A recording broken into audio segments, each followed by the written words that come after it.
Muy bienvenidos, mis queridos hermanos, amigos, todos aquellos que nos importa conocer de cerca, a través de los textos bíblicos, qué fue la vida de Jesús en la tierra, qué fue la existencia de ese Logos encarnado.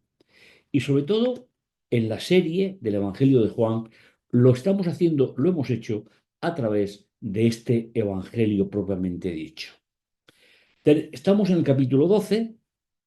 Terminaremos con el siguiente esta serie y tal vez podamos comenzar alguna otra. El tema de hoy es especialmente significativo. Posiblemente sea, a través de la tradición de los siglos, el tema más matizado, deformado, aumentado de todo lo que componen el conjunto de enseñanzas de los cuatro evangelios. El de hoy lleva por título La hora de la gloria, muerte y resurrección. Y sería bueno que pudiésemos situar algunos detalles importantes que nos ayuden a comprender el tema de hoy. El texto que nos sirve como introducción se encuentra en Juan capítulo 18, versículo 37. Le preguntó entonces Pilato, ¿luego tú eres rey? Jesús contestó, tú lo has dicho, yo soy rey. Ya para esto he venido y para esto estoy en el mundo, para dar testimonio en favor de la verdad. Le dice Pilatos, ¿qué es eso de verdad? Analizaremos este versículo a continuación, pero realmente nos resulta interesante poder analizar algunos detalles importantes, porque la pregunta de Pilato, ¿tú eres rey? Jesús la asocia con la verdad, con lo cual nos va a ayudar a que podamos comprender, como os digo, precisamente esta idea. Vamos a contextualizar un poquito esta idea. Como vimos en el programa anterior, Jesús, a través de su testamento, dejó claras cuatro cosas importantes. Primero, habló del patrimonio. Juan 14, del 1 al 3, voy pues a preparar un lugar para vosotros. Ese patrimonio de Jesús no está en la tierra, está en el lugar donde vamos a vivir durante 1000 años después de la venida de Jesús. Ese es el patrimonio. En segundo lugar, Jesús nos habló de las reglas de la convivencia de sus embajadores en la tierra, sus instrucciones. Jesús dirá, si me amáis, guardaréis mis instrucciones. En tercer lugar, nos habló del sucesor, ¿eh? El Parácletos. Diferentes versiones lo traducen de diferente forma, pero este término, redentor, consolador, está compuesto de dos palabras. Una preposición, que es la que se dirige hacia, y kletos, es decir, alguien que viene a ayudar, alguien que viene del cielo a la tierra para ayudarnos.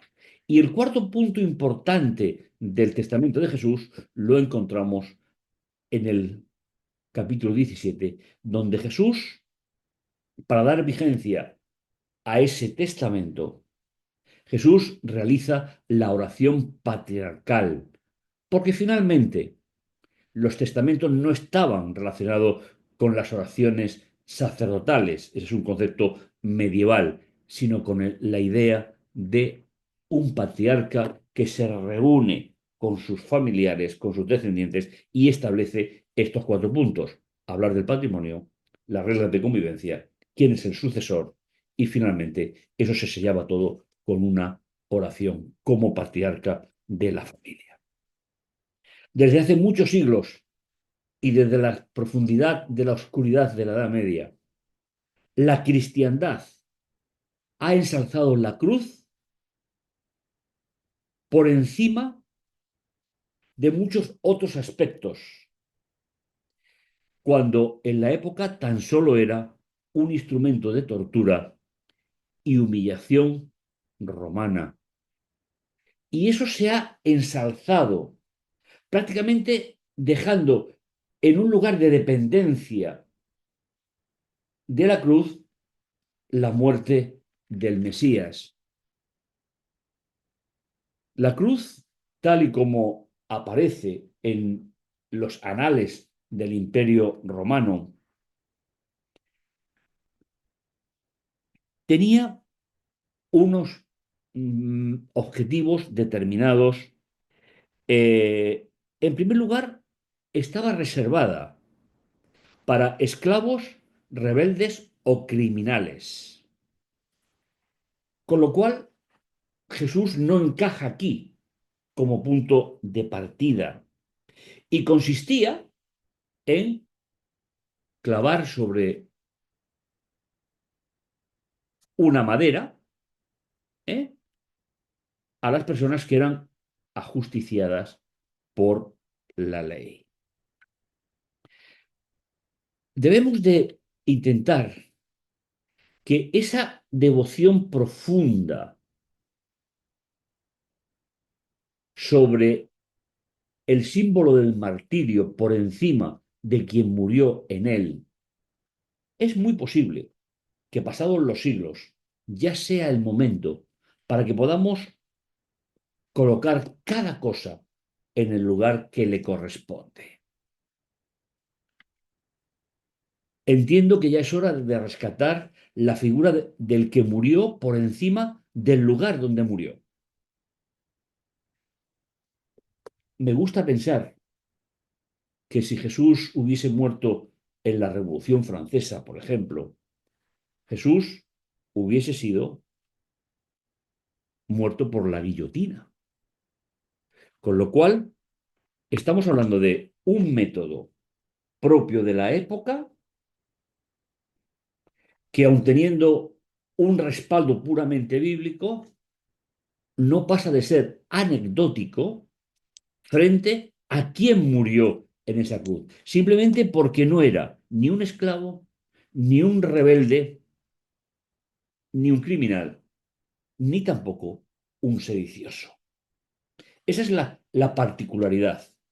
En segundo lugar, hablar de que la muerte era prolongada, duraba días.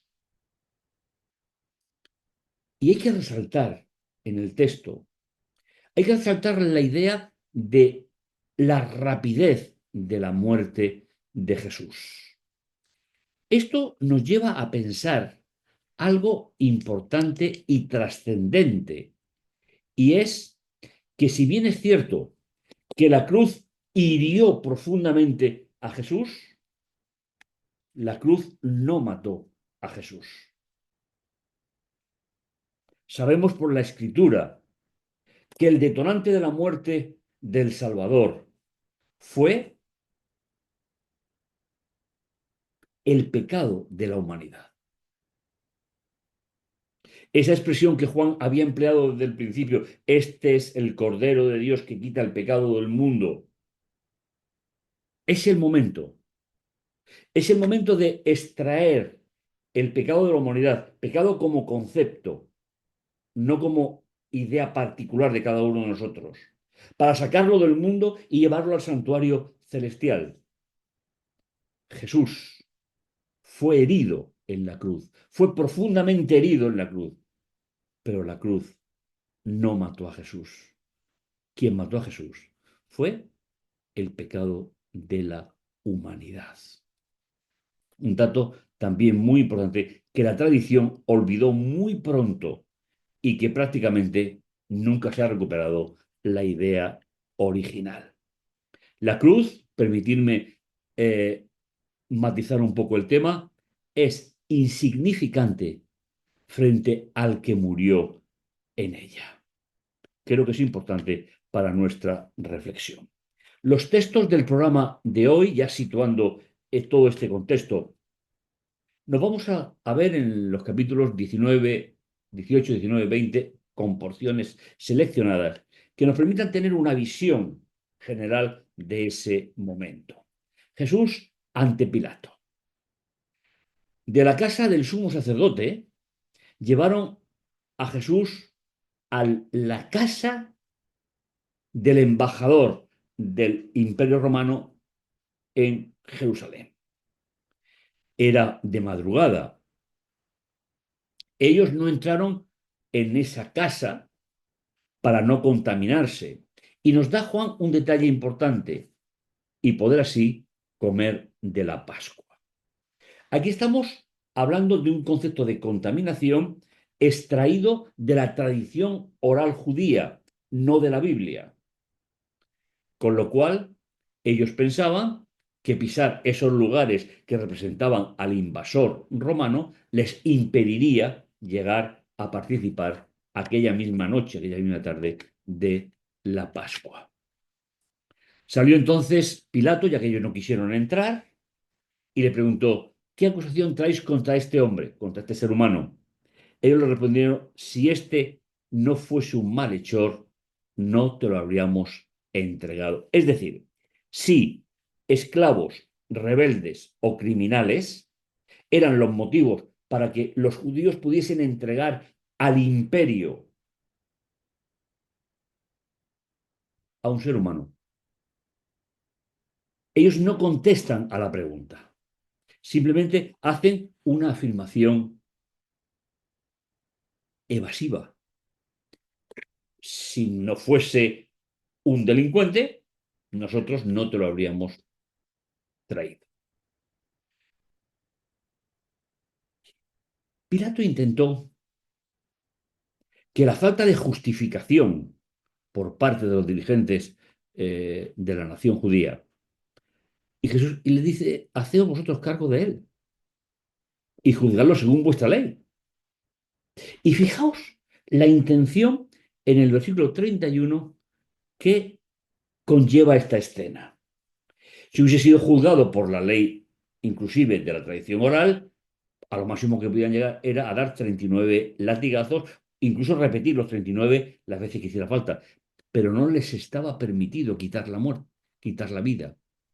Por eso ellos de nuevo se ratifican en la idea de que necesitan al imperio para ejecutar, porque ninguna de sus leyes permitía hacerlo. Ellos contestaron, nosotros no podemos dar muerte a nadie.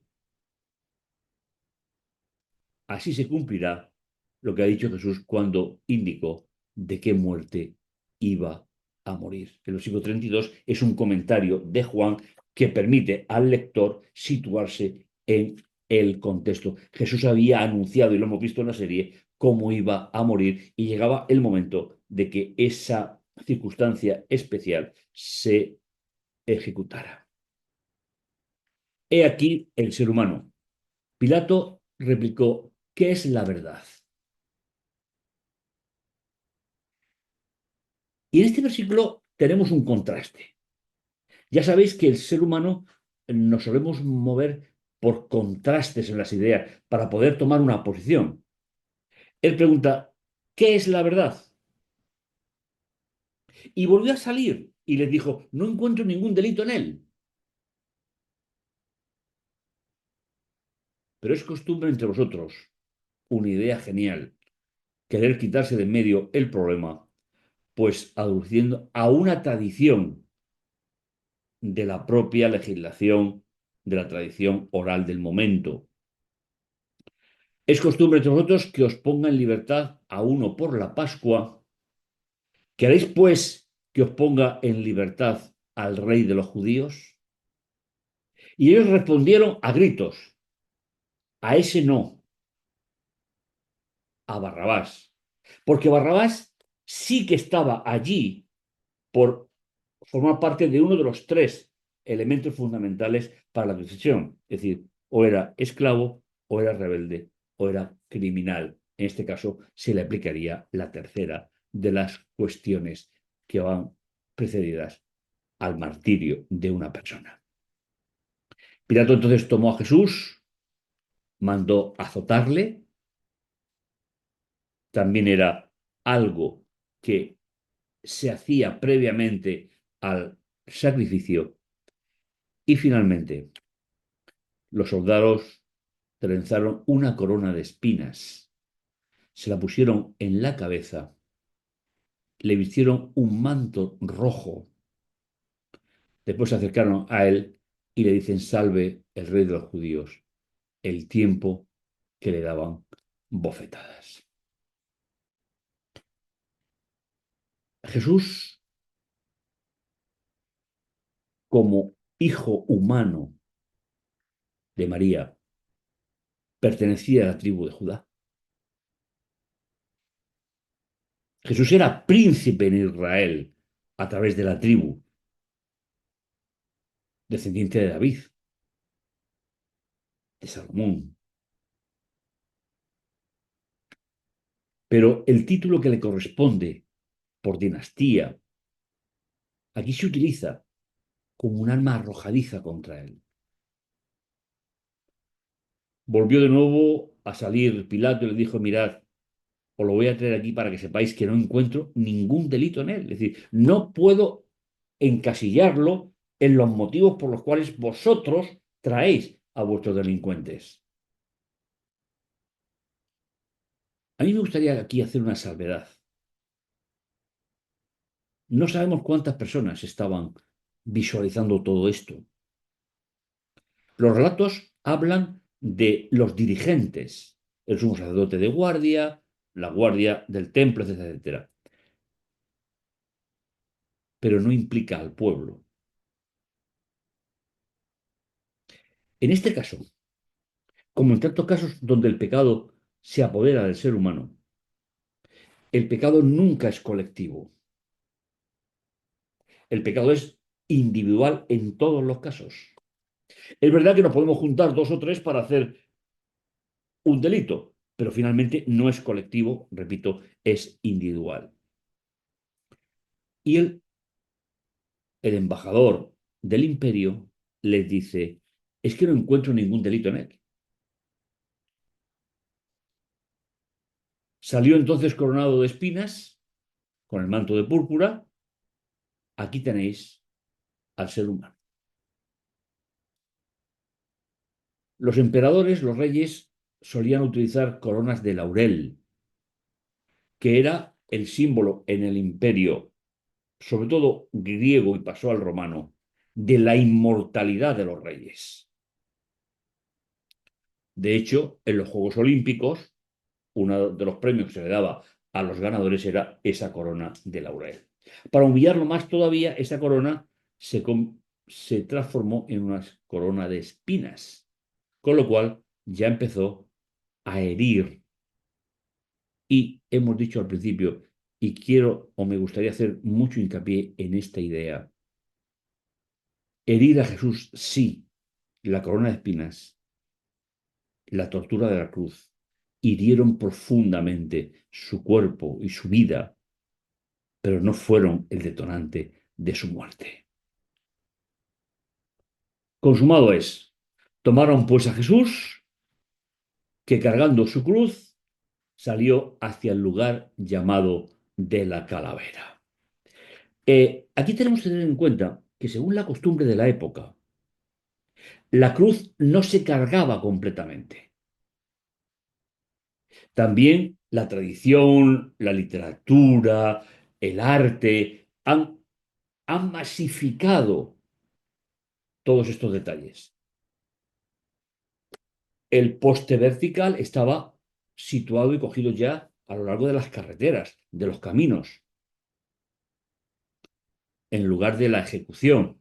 Lo que el reo transportaba era el travesaño que se pondría como vertical, que era lo que él tenía que transportar a ese lugar concretamente, lugar de la calavera, es decir, lugar donde se ejecutaban los delincuentes que denunciaban los dirigentes judíos de su época. Y allí lo clavaron sobre la cruz, junto a dos, cada uno a un lado de él. Pilato redactó también una inscripción y la puso sobre la cruz. Jesús, el Nazareno, el rey de los judíos. Pero sabéis, era un documento oficial del imperio. Cuando un documento se quería dar tintes de legalidad, se escribía en estos tres idiomas, en hebreo, en latín y en griego. Finalmente, era la expansión también del pueblo judío a lo largo del imperio. Lo leyeron muchos, porque el lugar donde había sido crucificado Jesús estaba cerca de la ciudad. Pero los sumos sacerdotes no estuvieron de acuerdo con esta idea. Dijeron a Pilato, no escribas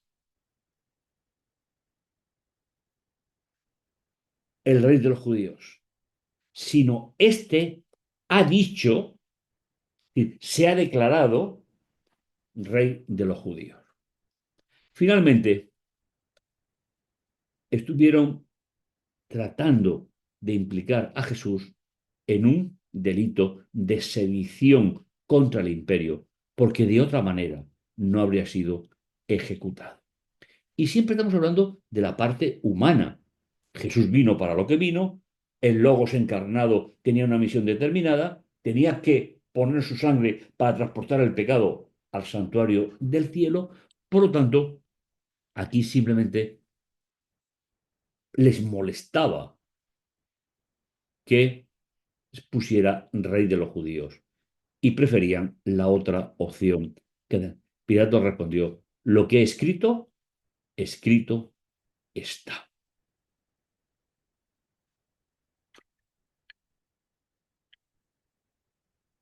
El primer día de la semana fue María Magdalena de madrugada al sepulcro cuando todavía estaba de noche, aún no había amanecido. Según el conjunto de los relatos en los evangelios, para los seguidores más próximos a Jesús, a la puesta de sol del sábado, es decir, a la puesta de sol del viernes para el sábado, quedó algo sin terminar por la muerte de Jesús, y era su preparación para la tumba. Jesús fue enterrado entre ricos y eso llevaba procesos de embalsamar, cuidar bajo unos ciertos parámetros ya ese cadáver. Por eso, nada más terminar el sábado y entrar en el primer día de la semana, María de Magdala se aproximó al sepulcro, en cierto modo, a terminar esa función que no había sido realizada completamente el día anterior, el viernes anterior.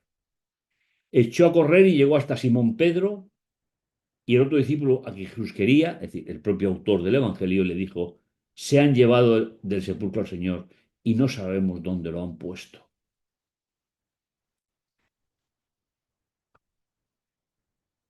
Pero fijaos qué día tan interesante. Salieron Pedro y Juan, permitidme interpretar, y se encaminaron hacia el lugar donde había sido enterrado. Corrían los dos juntos, pero Juan corría más rápido que Pedro. Era mucho más joven y llegó primero al sepulcro. Al asomarse vio los lienzos en el suelo, pero no entró. Detrás llegó Simón Pedro, entró en el sepulcro y vio los lienzos en el suelo, pero la envoltura que había cubierto su cabeza no estaba junto a los lienzos, sino plegada en un lugar aparte. Es decir, veis que se da una imagen prácticamente desconocida en la tradición de la cristiandad de un cierto orden dentro de Jesús. No resucitó y lo dejó todo abandonado, sino que ordenó, cuidó, por decirlo de alguna manera, ese lugar. La tumba vacía, el gran proyecto de Dios desde la eternidad. ¿Veis con la sutileza que se trata el tema? No con las escenas sangrientas, excesivamente sangrientas de la historia, de la interpretación bíblica, de la cristiandad. Jesús no estaba en la tumba cuando ellos llegaron por la mañana. Entonces, aquel otro discípulo también, el que había llegado primero al sepulcro, vio y creyó. Es decir, estableció una relación con Jesús a través de todo lo que había predicado anteriormente. El texto nos dice, insinúa, que todavía los discípulos no habían comprendido la dimensión de lo que significaba el mesianismo de Jesús. Y en el versículo 9 se resalta la idea porque aún no habían entendido las escrituras. Es decir, cuando Jesús les dijo todo lo que la escritura habla de mí en la Torá, los profetas y los escritos, ellos todavía no habían entendido. Pero es a partir de la resurrección donde tenemos que hacer verdaderamente hincapié en este relato. Jesús no murió, inclusive por el motivo del pecado de la humanidad, para que hubiese un muerto más en la tierra. Jesús, al resucitar,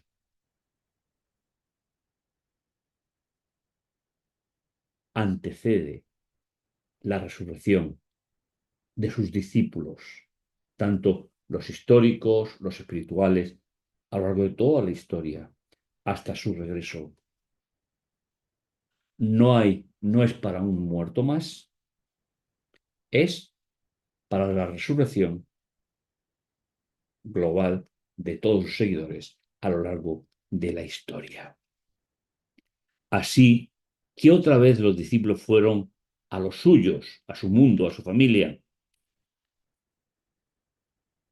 Pero María se había quedado afuera frente al sepulcro llorando y mientras lloraba se agachó a mirar dentro del sepulcro. Y vio a dos mensajeros celestes de blanco sentados, uno a la cabecera y el otro en el picero, donde había yacido el cuerpo de Jesús. Desde que lo enterraron antes de la puesta de sol del viernes, hasta el momento en que resucitó, en cualquier momento después de la puesta de sol del viernes al domingo. Ellos le dicen, mujer, ¿por qué lloras? La respuesta de ella explica un vacío emocional. María de Magdala fue ratificada por Jesús, fue entronizada de nuevo en la sociedad. Jesús no solo se había convertido para ella en el salvador de sus pecados, sino en el rescate de su vida frente a sus iguales. Dicho esto, se da la vuelta y ve a Jesús de pie. Y Juan nos dice, pero no sabía que era Jesús. ¿Por qué lloras? ¿A quién buscas?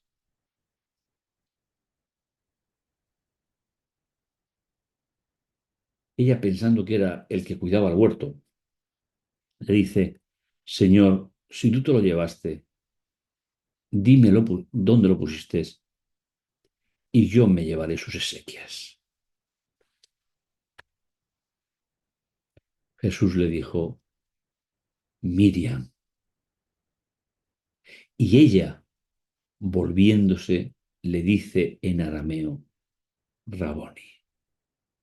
¿Sabéis? La palabra Raboni viene del término arameo rab, que significa cabeza. Es decir, el que está más alto que otros, en el sentido de importancia o jerarquía.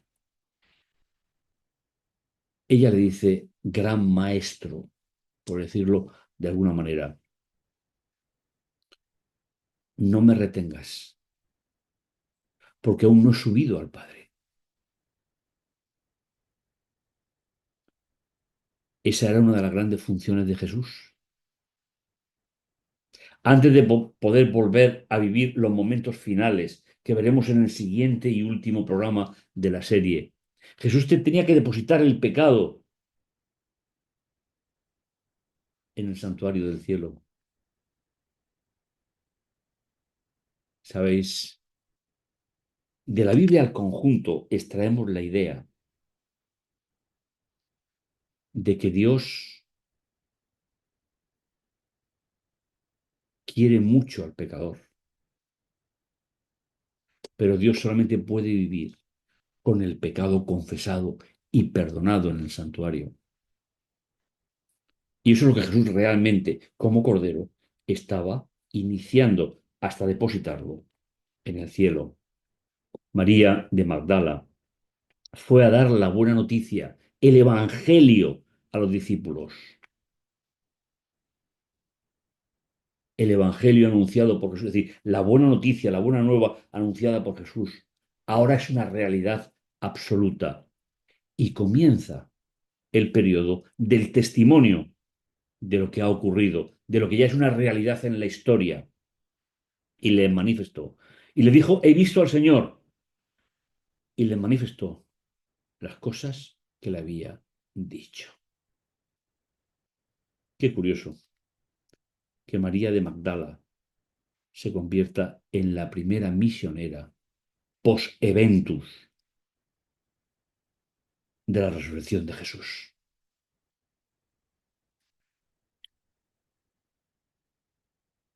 Es importante que seamos conscientes de la dimensión con la cual los evangelios tratan el tema y cómo lo enfocan.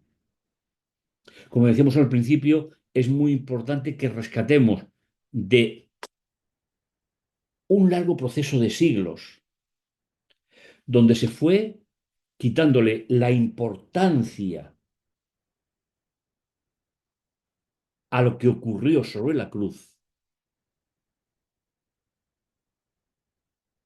y no en el lugar, el momento, la circunstancia en la cual Jesús falleció. Debemos de dar gracias a Dios porque su muerte fue rápida, herido sí, pero los romanos no mataron a Jesús y los judíos no mataron a Jesús. A Jesús lo mató en un corto periodo de tiempo, ya que los crucificados vivían días, para que yo tenga una esperanza. Lo importante no es el dónde, tampoco es el cómo murió Jesús. Lo importante es para qué murió Jesús, para qué resucitó y qué nos espera. El testamento de Jesús de Juan 13 al 17 es en el momento en el que muere cuando empieza a funcionar. Y dentro de ese momento es donde tenemos que situar la gran esperanza del ser humano. A veces me da pena pensar que el sentido tan nefasto de Dios que hubo durante toda la cristiandad medieval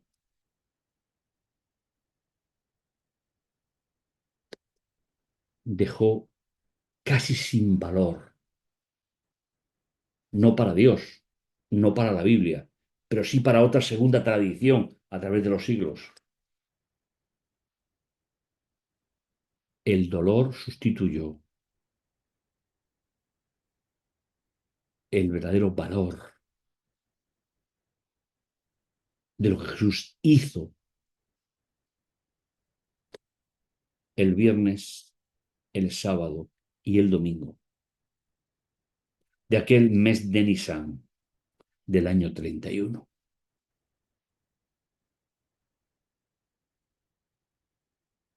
Deberíamos de dar muchas gracias a Dios de forma privada cada día, porque renunciando a sí mismo fue torturado, pero murió con una misión: tener la capacidad de transportar permanentemente el pecado del ser humano hasta el lugar donde es tratado por Dios. Porque como hemos dicho antes, Dios puede vivir y convivir en un lugar llamado templo santuario con el pecado confesado del ser humano. Gracias a Dios que Jesús resucitó. Y gracias a Dios que a través de esa muerte y resurrección, nosotros tenemos un lugar preparado para nosotros. Recibimos la venida del Consolador. Nos instruyó cómo convivir y esperar el momento de su regreso. Y oró por nosotros para que estuviésemos conscientes del milagro de la salvación que hay para mi vida y para la tuya.